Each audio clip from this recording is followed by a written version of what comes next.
Tahukah kamu bahwa bisnis dan politik sebenarnya tidak terpisahkan? Kedua dunia ini seringkali saling mempengaruhi.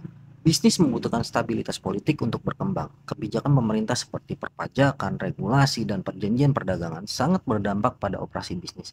Di sisi lain, bisnis seringkali memiliki pengaruh besar dalam politik melalui lobi-lobi dan donasi kampanye.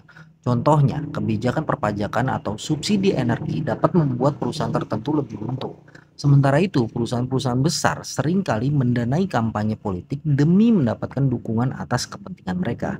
Jadi, memahami kebutuhan antara bisnis dan politik penting untuk mengerti bagaimana kebijakan mempengaruhi ekonomi dan masyarakat secara keseluruhan. Tetap waspada dan pahami dampaknya. Di musim politik seperti saat ini, pasti yang namanya negosiasi politik sedang riuh dan riuh di elit sana. Tapi gimana sih negosiasi politik dan contohnya? Jadi, negosiasi politik adalah proses tawar-menawar antara pihak-pihak yang memiliki kepentingan berbeda untuk mencapai sebuah kesepakatan. Nah, biasanya antara satu kesepakatan dengan kesepakatan lain itu saling terkait. Negosiasi politik biasanya terjadi dalam perumusan kebijakan, pembentukan koalisi, dan penyelesaian konflik tertentu, serta banyak lainnya. Dalam negosiasi politik, kita harus memiliki strategi seperti bermain catur. Beberapa strateginya seperti keterampilan komunikasi, kesediaan untuk kompromi, dan memiliki data tentang calon teman politik agar dapat menjadi kunci keberhasilan dari negosiasi tersebut. Kenapa sih kita harus melek politik? Jawabannya sederhana. Politik itu mempengaruhi setiap aspek hidup kita, mulai dari harga sembako, kualitas pendidikan, hingga hak kita sebagai warga negara. Coba bayangin kalau kita nggak paham sama politik, kebijakan yang nggak adil bisa aja lolos tanpa kita sadari. Contohnya yang sedang terjadi saat ini.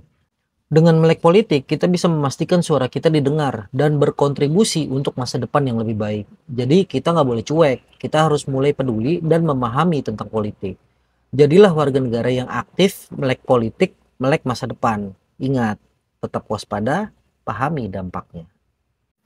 Lembaga survei adalah bisnis yang menyediakan jasa penelitian dan analisis data, khususnya dalam mengukur opini publik, preferensi konsumen, dan perilaku pemilih. Pilihannya itu seperti partai politik, perusahaan, dan organisasi non-profit untuk memberikan informasi yang membantu dalam pengambilan keputusan strategis. Hasil survei ini sering digunakan untuk merancang kampanye pemasaran, strategi politik, dan memahami tren sosial. Lembaga survei sewajarnya beroperasi secara independen berdasarkan metodologi ilmiah yang objektif.